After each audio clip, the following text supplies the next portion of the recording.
All right, buckle up, everybody, because today we are going deep. We're talking about Aliens, James Cameron's 1986 masterpiece. Alien. We're going to use this awesome podcast episode we found to help us really break it down. Yeah.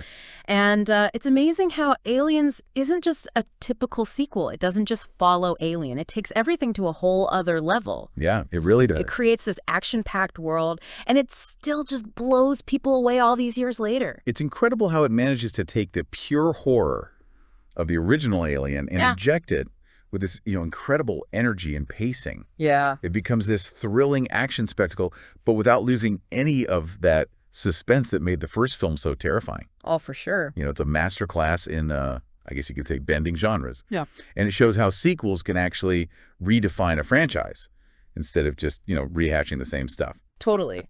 And you can't talk about that shift without talking about Ripley. She goes from being a survivor, haunted by that experience in the first film, to this absolute warrior, an action hero that still feels so iconic today. But, and this is something the episode really digs into, it's not just about bigger guns and more explosions. Aliens really dives deeper into that universe. It does. Introducing us to this idea of a xenomorph hive and this queen who is just, the stuff of nightmares. Oh, yeah. And Cameron's commitment to practical effects really shines with the Queen. Yeah. You have this massive puppet brought to life by, I think it was a whole team of 14 puppeteers. Wow. 14 people. Yeah. When you see her on screen, you really believe this creature is right there in front of you. Absolutely. It's no wonder that the Queen's design became so legendary. It's inspired so many other movie monsters since then. But we can't forget that Aliens isn't just about those breathtaking action sequences. It also tackles some really heavy themes, like the danger of corporate greed. Yeah. Think about Weyland-Yutani, that massive corporation pulling the strings in the background. Oh, yeah. They're like a shadowy presence throughout the whole film, always kind of lurking there. And Burke, with his slimy smile and total disregard for human life, he's the perfect poster boy for corporate heartlessness. Exactly. Burke, and by extension Weyland-Yutani, represent this relentless pursuit of profit, no matter the cost. It's almost like Cameron is holding up a mirror to our own world. Forcing us to confront the very real dangers of unchecked corporate power. It's true. But what makes Aliens even more interesting is how it weaves these themes into the narrative so seamlessly. It's not just a monster movie. It's a commentary on the darkness that can lurk within humanity itself. Yeah.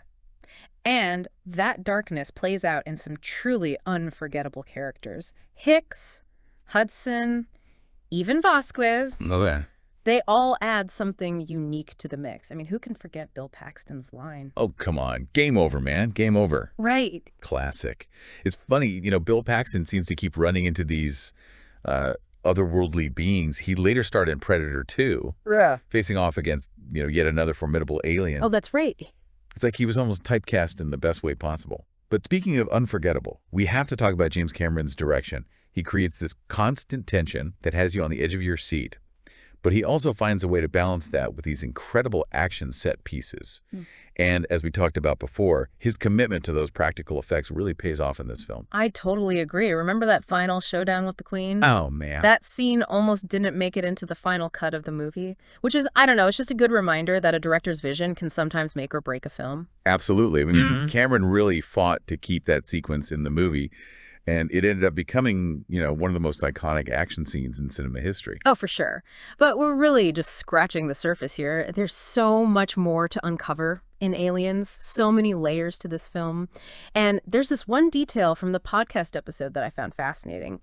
Did you know that Ripley was originally written as a male character? You're kidding. No way. Yeah. It's mind-blowing to think how different this film could have been if Cameron hadn't cast Sigourney Weaver. Right. Her portrayal of Ripley as this, strong, complex, and ultimately human character completely changed how people saw women in action roles. That's a great point. It wasn't just about having a woman in the lead role. It was about how Weaver embodied this incredible strength, but also this vulnerability. Right. Think about Ripley's maternal instincts towards Newt. Yeah. It adds a whole new dimension to this story. It makes you really think about the assumptions we make about these kinds of roles and how a change in perspective like that can completely transform a film. You're absolutely right. It's a testament to Cameron's vision. Yeah. And his willingness to challenge those conventions. And speaking of breaking boundaries, Yeah. Weaver's performance in Aliens actually earned her an Academy Award nomination for Best Actress. Wow, really? Yeah, the first for a woman in a sci-fi film. That's huge. It's a big deal. Talk about paving the way. But you know what else I found interesting in the episode? What's that?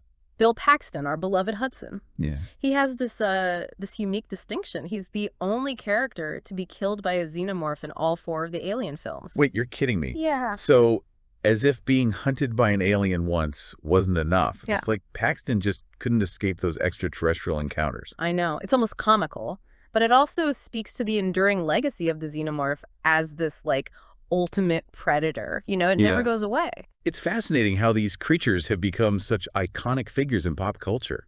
You know, they represent our primal fear of the unknown, of something lurking in the shadows ready to strike. And the way Cameron brought them to life in Aliens is just masterful. Oh, absolutely. And remember how we mentioned the Queen and those incredible practical effects?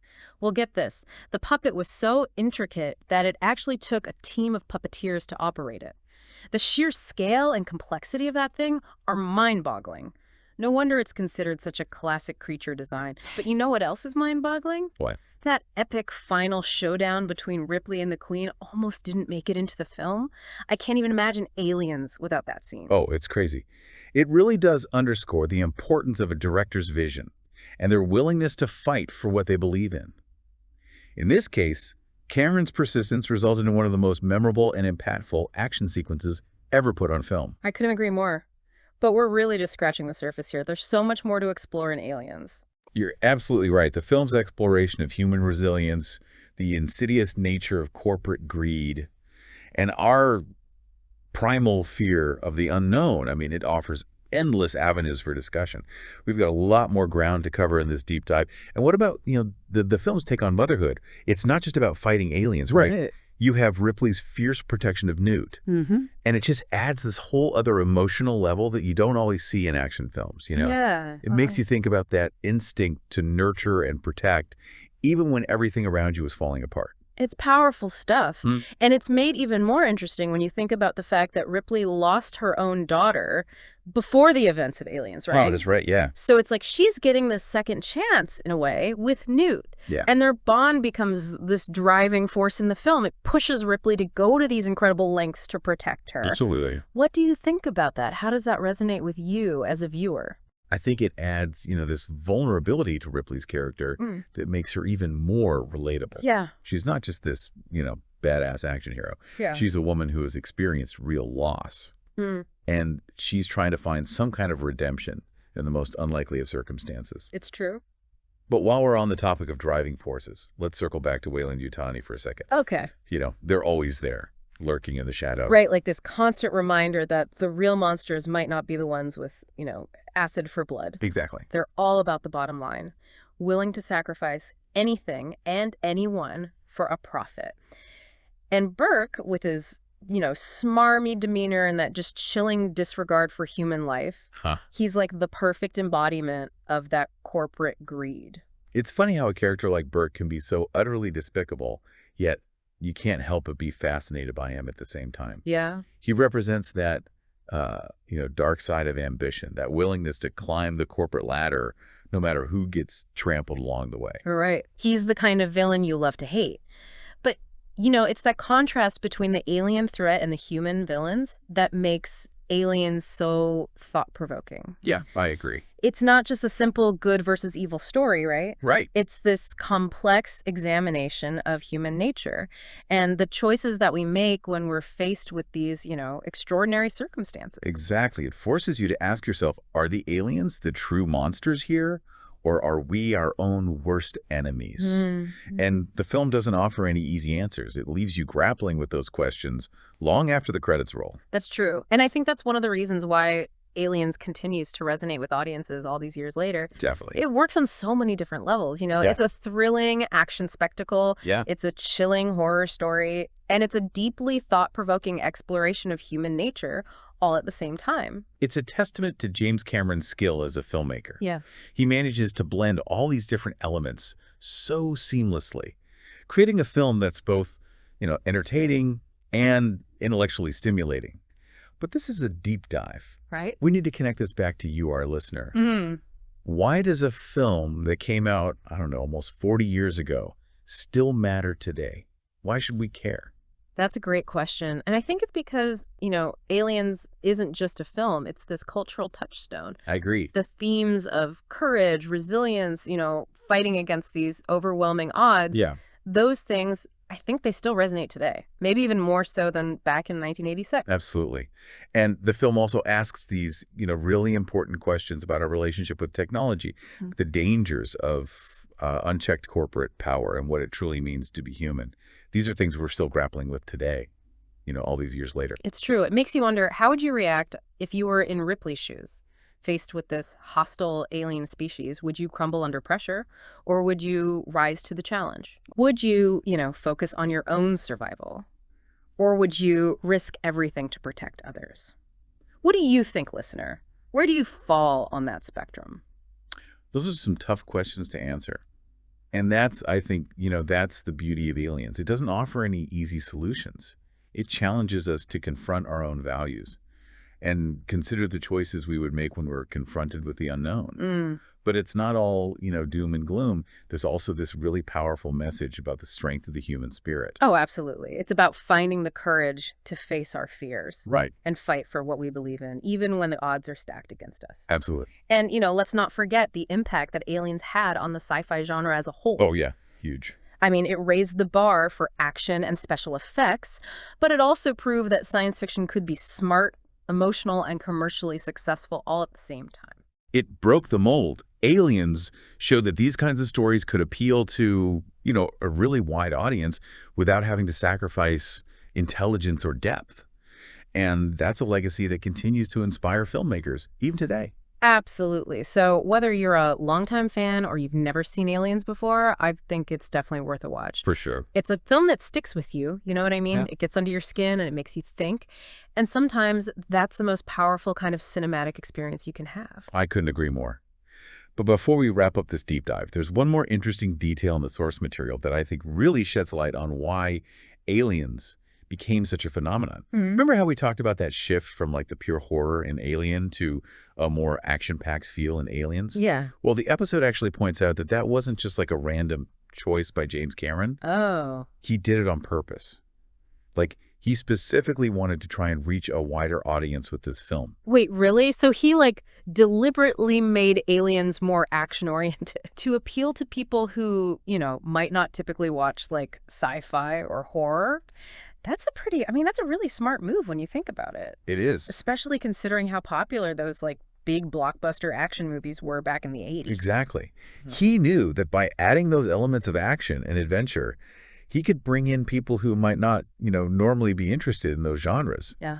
And it totally worked. It did. Aliens was this massive hit at the box office. Yeah. I mean, it proved that sci-fi could be both, a critical and commercial success. It's crazy to think how one decision like that can have such a big impact on how a film is remembered. Right. By making Aliens appeal to more people, Cameron didn't just entertain them, he also ensured that, the film would have this lasting cultural impact. It went beyond just being, a sci-fi movie, and it became something much, much bigger. And that's a testament to Cameron's understanding of storytelling. Yeah. He knew how to craft a narrative that would connect with all these different types of viewers. Right. While still, staying true to the core of what made the Alien franchise so captivating in the first place. Totally.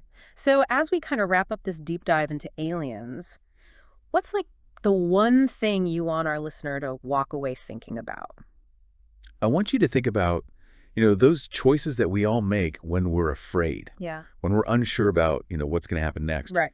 Would you, like Ripley, face the unknown with courage and determination? Yeah. Or would fear kind of hold you back? It's a good question.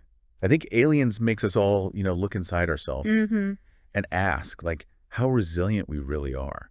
How far would we go to protect the people that we care about? Really think about that. That's a powerful message. And it goes way beyond, just the movie itself. It's about the human experience. Right. Aliens reminds us that even when things are at their darkest, hope and courage can still win out. Mhm. It's a story that, inspires us to face our fears, to embrace the unknown, and to fight for what we believe in. Yeah. Couldn't have said it better myself.